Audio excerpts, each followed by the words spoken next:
Maayong hapon mga kaigsunan, once again, welcome sa pagpadayon sa atong pagtuon sa Basic Christian Catechism dinhi sa One Voice Christian Fellowship sa Dakbayan sa Iligan. Ug ang atong tumong ug katuyuan niini mao ang pag-establisar sa lig-on nga buluhaton dinhi sa Iligan nga adunay theological foundation base sa balaang kasulatan lamang. Ug ang atong topic karon mahitungod sa original nga kondisyon sa tawo. Original nga kahimtang sa tawo niadtong gibuhat siya sa Dios didto sa Garden of Eden. Man's original estate or condition. Ug itugot nga bubuhat kita og jutay nga review sama sa atong ginabuhat kada meeting. Ang pinakaunang focus nato mao ang tumong ug katuyuan nganong gibuhat sa Dios ang tawo dinhi sa kalibutan, and that is to glorify God and enjoy Him forever. Gibuhat sa Ginoo ang tawo aron muhatag kaniya og himaya ug aron magmaya diha kaniya. Ikaduha, atong gitun-an sa pinakaunang yugto ang pundasyon sa atong pagtuo, wala nay lain kundili ang balaang kasulatan. So we studied the inspiration of the Word of God, and that is the only rule of Christian faith and duty. Ang Biblia lamang ang basihan sa atong pagtuo ug sa atong pagkinabuhi. So we studied on the sufficiency of the scriptures. Igo na ang balaang kasulatan, wala nay lain pang atong gikinahanglan. The reliability of the scriptures, kasaligan gayud kaayo ang kasulatan, and the principal content of the scriptures. Ug atong nakatunan nga ang tibuok kasulatan ang nakasentro niini mao ang atong Ginoong Hesukristo. So questions number 2 hangtod sa question 4 sa atong catechism. And then sa atong ongoing nga focus, and this is the doctrine of God or theology proper. We will be studying continually or padayon tang magtuon mahitungod sa walay katapusang himaya ug mga gipangbuhat sa atong Ginoo nga gamhanan kayo sa tanan, the sum of the Christian faith. So this is theology proper. Ni anak ta karon sa question number 13. Gumikan kay natapos na nato ang questions number 5 hangtod sa 12. Now for the sake of review mga kaigsunan, atong i-review ang question nga atong gitun-an ni adtong miaging semana. Question number 12 mahitungod sa buhat sa providensya sa atong Ginoong Hesukristo. What are God's works of providence? Unsa ang mga buhat sa providensya sa Ginoo? Ang tubag, God's works of providence are His most holy, wise, and powerful, preserving and governing all His creatures and all their actions. Ang mga buhat sa providensya sa Ginoo mao ang iyang pinakabalaan manggialamon og gamhanan nga pagpreserbar ug pagdumala sa tanan niyang mga binuhat ug sa tanan niyang mga aksyon. And I hope that you will also take time to review our previous materials. Gumikan kay nakastore lamang kining tanan sa YouTube, so pwedeng mabalikan anytime. Now, nintagnas kahaponon, ani anak kita sa question number 13 of our catechism. And this is what it says.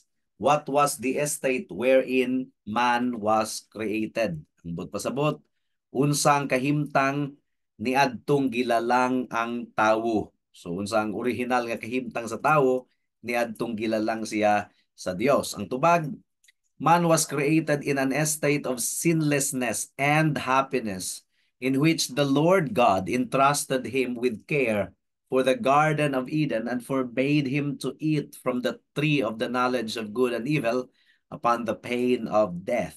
Now atong giparaphrase og jutay ang translation ini, ang buot pasabot, gilalang ang tawo sa walay sala ug malipayon nga kahimtang. Diin gisaligan siya sa Ginoong Dios nga muaktiman sa tanaman sa Eden o gidid-an nga mukaon gikan sa punuan sa kahibalo sa maayo ug dautan nga may pagpahibalo mahitungod sa kamatayon kung supakon ang maong pagdili. Mao man gyud kini ang atong mabasa sa Book of Genesis kung atong basahon ang Genesis chapter 2. and Genesis chapter 3. Niadtong nahulog ang tao sa kasalanan, napahamtang kaniya ang silot sa kamatayon. Yes, buhi pa siya physically, pero ang kamatayon anaa na kaniya. Doon na utlanan ang iyang kinabuhi. The process of dying began when man fell into sin. Now, atong tun-an karon ang original nga kahimtang sa tawo didto sa Garden of Eden. And what condition was that? It was a condition of innocence. It was a state of innocence. Remember, ang giingon ni Haring Solomon sa Ecclesiastes chapter 7 verse 29, gibuhat sa Ginoo ang tawo nga matarong. So wala gibuhat sa Ginoo ang tawo ingon nga makasasala. Gibuhat sa Ginoo ang tawo ingon nga matarong unsa may pasabot niini. It means nga gibuhat sa Ginoo ang tawo nga tulid, agreeable to the nature of God. Miuyon gayud siya sa kinaiyahan sa Dios. Wala siyang musupak, whose work is perfect. Nakita niya nga ang buhat sa Ginoong Dios perfect. Walay sipyat, walay kakulangon, without any imperfection. Walay kakulangon mga kaigsunan, walay kakulian, without any corruption or principle of corruption. Ang pasabot ni ining principle of corruption, wala gayoy tendency nga makorrupt ang tawo nga gibuhat sa Ginoo. Walay tendency sa iyang kamulong nga kondisyon, because we will be learning later nga siya nahulog sa sala. Pero kung ang iyang kondisyon mao ang basihan, ang iyang inclination nauyon gayod sa kabubuton sa Ginoo. But we would be learning later that that condition was not permanent, it was mutable. But anyway, samtang wala pa nato maabdi kini sa atong pagtuon, enough for us to say that man was created upright. But pasabot mga kaigsunan, wala gayoy pagsupak sa kabubuton sa Ginoo. He was agreeable to the nature of God. He was made upright. Ang but pasabot, tulid, walay liko, nahaom sa kabubuton ug sa balaod sa Dios, without any irregularity in his soul. Walay abnormalidad mga kaigsunan. Original righteousness was created in him. Mo kini giingon sa Ecclesiastes 7:29. Gibuhat sa Ginoo ang tawo ingon nga matarong, aduna siya original righteousness, so that in the same moment nga siya tawo, tulid siya, matarong siya, morally good, maayo ang iyang moral, wala gayoy mancha sa kasalanan. With the same breath that God breathed into him, a living soul. Ang pasabot, ang gininhawa sa Ginoo, ang gininhawa sa tawo balaan, wala gayoy sipyat. He breathed into him a righteous soul. Matarong katong kalag nga giginhawa sa Ginoo sa tawo niadtong gibugna sa Ginoo ang tawo. So, ang iyang understanding, ang iyang panabot mga kaigsuunan, kahayag, puno sa kahayag. Wala gayoy kangit-ngit ang panabot sa tawo niadtong gibuhat siya sa Ginoo sa iyang original nga kahimtang. Ang iyang panabot sama sa suga or iwag, mga kaigsunan, mahayag kini. He had perfect knowledge of the law and of his duty accordingly. Nasayod siya sa balaod sa Dios ug nasayod usab siya sa iyang katungdanan. He was made after God's image. Gibuhat siya sumala sa hulagway sa Ginoo, and consequently could not lack knowledge, which is a part thereof. Ang pasabot niini, gumikan kay ang tawo gibuhat sa hulagway sa Ginoo, wala gayod siya nagkulang sa kahibalo, because that was part of God's creating man. Unsa pa? Ang iyang kabubuton.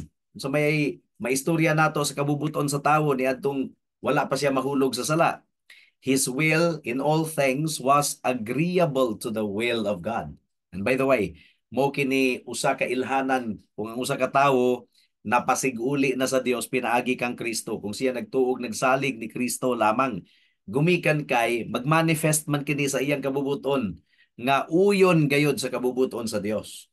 There was no corruption in his will, No inclination to evil. Dili kayo siya mulaban sa dautan. For that is sin, properly and truly called to be so. So nasayod siya kung unsa ang sala o kung unsa ang dili sala atubangan sa Ginoo. Ang giingon sa Ephesians 4:24. Now applicable kini sa mga tinuod nga Kristohanon nga kaniadto patay sa ilang sala apan karon buhi na diha sa Ginoo.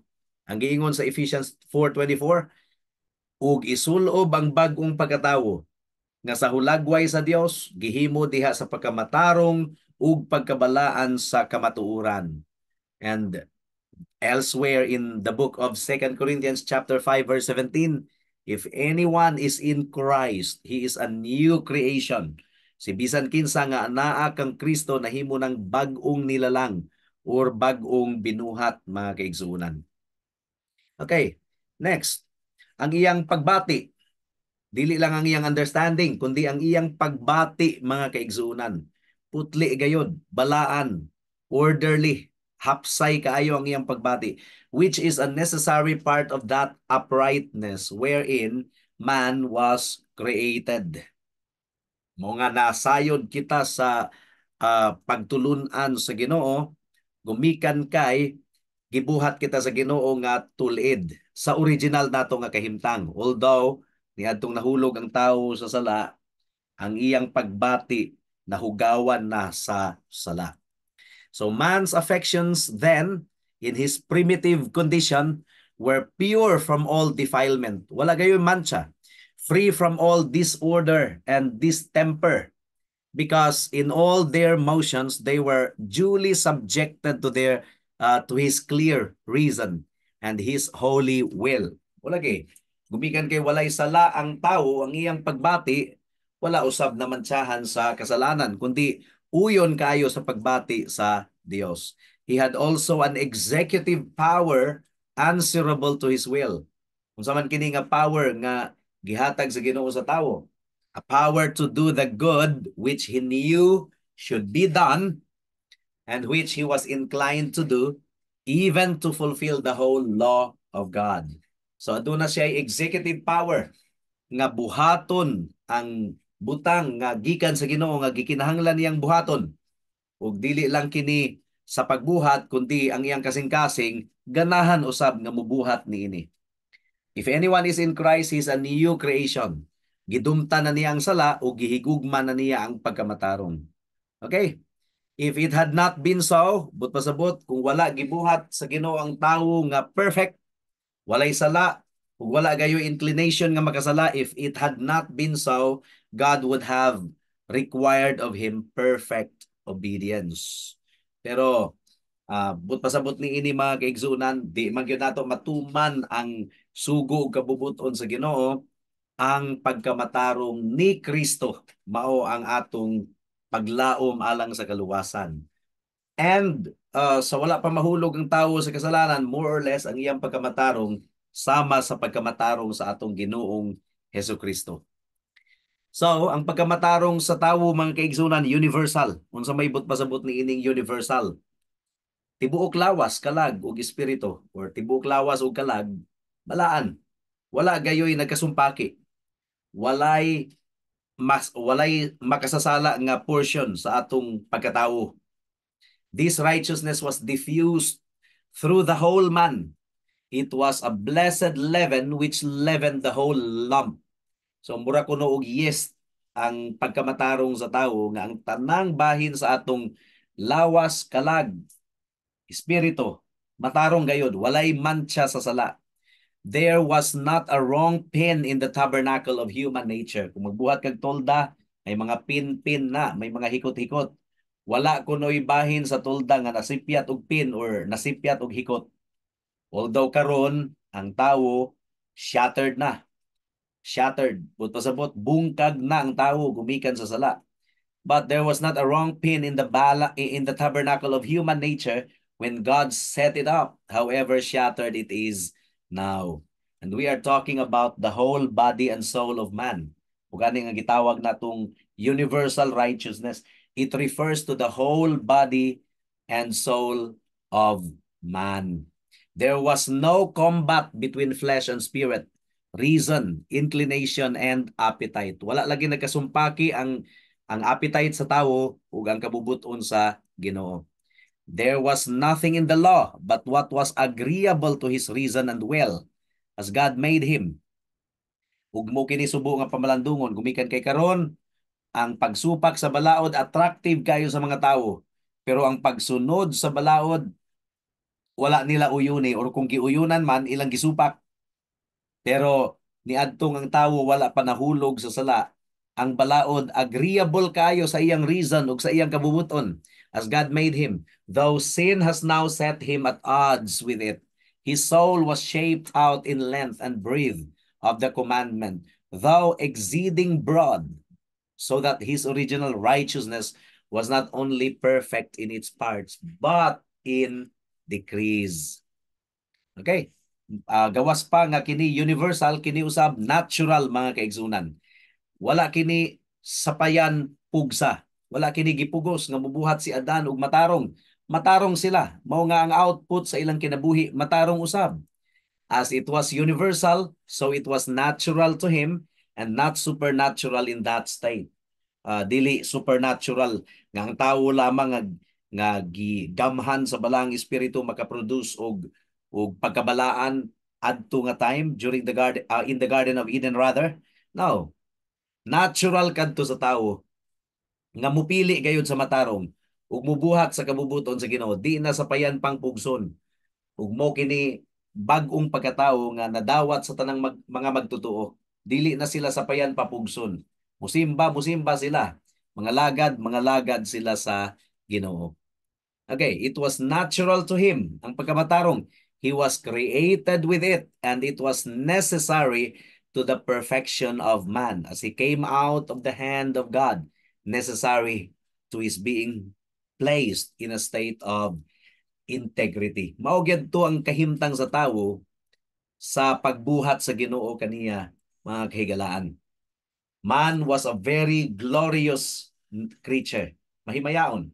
Man was the favorite of heaven. Remember? Nalipay gayud kayo ang Ginoo sa dihang nakita niya ang tawo nga iyang gilalang.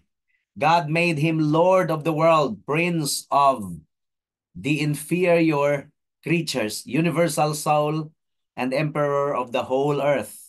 His creator have given him dominion over the fish of the sea and over the bowl of the air, over all the earth, yes, and every living thing that moves on the earth. Walay buhi nga butang nga nagpanglihok dining kalibutan nga dili gasa sa Dios. Tanan gasa sa Ginoo, mga kaigsuonan. Man had a life of pure delight and unalloyed pleasure in his condition. That was our condition before. Malipayon gayud kayo kita sa presensya sa Ginoo. And man also was immortal. Kay ang giingon sa Romans 6:23, ang bayad sa sala kamatayon, pero tungod kay ang tao in the Garden of Eden walay sala, immortal unta sila. Pero nakasulod ang sala niadtong si Adam ug si Eve nahulog sa pagpakasala. Okay, padayon kita. Question number 14. Ang pangutana niini, mga kaigsunan, did our first parents continue in the estate wherein they were created? So may pasabot niini, nagpabilin ba ang atong unang mga ginikanan sa kahimtang diin sila gilalang? So may tubag. Our first parents, being left to the freedom of their own will, fell from the estate wherein they were created by sinning against God. So wala man mapakyas ang mga anghel, wala sila mahulog sa kasalanan. Pero ang tao niadtong ang atong mga ginikanan sa dihang napasagdahan sa kagawasan sa ilang kaugalingong kabubuton, nahulog gikan sa kahimtang diin sila gilalang, pinaagi sa pagpakasala batok sa Dios. So bisan pag universal ang pagkamatarong sa tawo, sa dihang gilalang siya sa Dios, bisan pa og natural ang iyang pagkamatarong, pero mutable kadto. But pasabot niining mutability or mutable, changeable. Mausab, subject to change. Kung sa may pasabot nini, permanent condition ba ang pagkabalaan ni Adam ug ni Eve dito sa Garden of Eden? The answer is no. Dili ka to permanent condition because If it was meant to be permanent, then hangtod karon wala untay sala si Adan ug si Eva, wala untay sala ang tanan nilang mga kaliwat. Pero dili na tinuod. It was a righteousness that might be lost as manifested by the doleful event. Diba? Nawala ang ilang original nga pagkamatarong ni atong nahulog sila sa kasalanan. Yet, dunay gibuhat ang Ginoo aron ma-fix, matahi ug ma-confirm ang inclination sa mga tawo. Confirmation. Ganahan silang mubuhat og matarong, ganahan silang mo representar sa atong Ginoong Hesukristo. Now, it was movable to evil, and that only by man himself. So, di ba, original nga condition man ang tao sa dihang gibuhat sa Ginoo, pero original ang iyang pagkamatarong, pero movable di ay kadto, movable to evil. And that only by man himself. Ang tao lamang ang makamove sa iyang kaugalingon padulong sa pagkadautan. Gumikan kay gihatagan siya sa Ginoo igo nga gahom aron mo barog sa iyang integridad. If he had pleased. Pero in the case of Adam, gitugot gayod sa Ginoo nga siya mahulog sa sala. Mahulog sa pagpakasala, mga kaigsunan. Ang giingon sa Ephesians chapter 7 verse 29, Ecclesiastes rather, tanawa, nakaplagan ko lamang kini nga gibuhat sa Dios ang mga tawo nga matarong apan naglaraw sila og daghang mga pamaagi. So gibuhat kita sa Ginoo originally ingon nga matarong. It doesn't mean to say nga dili na makasala, pero matarong, perfect. It doesn't mean to say nga wala na posibilidad nga mo adto sa sala. Gumikan kay nahitabo kana ni Adam ug ni Eve, nahulog sila, pero ang but pasabot perfect gayud ang tawo sa dihang gibuhat siya sa Ginoo, pero mutable, mausab di ay. It was movable to evil, and that only by man himself. God having given him a sufficient power to stand in his integrity if he had pleased. So dili na ta makiglali sa Ginoo. Nganong gibuhat sa Ginoo ang tawo nga matarong unya, dili na perfect, pwede pang mausab. Di ta makiglali sa Ginoo, wa siya nakasala, mga kaigsunan. Let no man quarrel with God's works in this. Walay makabuot sa Ginoo. Kung si Adan gibuhat sa Ginoo nga unchangeably righteous, matarong pero wala nay kausaban, well, he must have been so either by nature or by free gift. Gumikan kay nahulog siya sa pagpakasala. Nahulog. So changeable. Although ang iyang original nga condition matarong, but it was mutable. It was changeable. Di na ta makiglali sa Ginoo gumikan kay by nature, mga kaigsunan, gasa raman katong tanan. Di biya obligado ang Ginoo nga mubuhat og tawo. Pero mibuhat siya og tawo o gibuhat niya nga balaan, pero ang pagkabalaan dunay potensyal nga mawala. Changeable, movable to evil.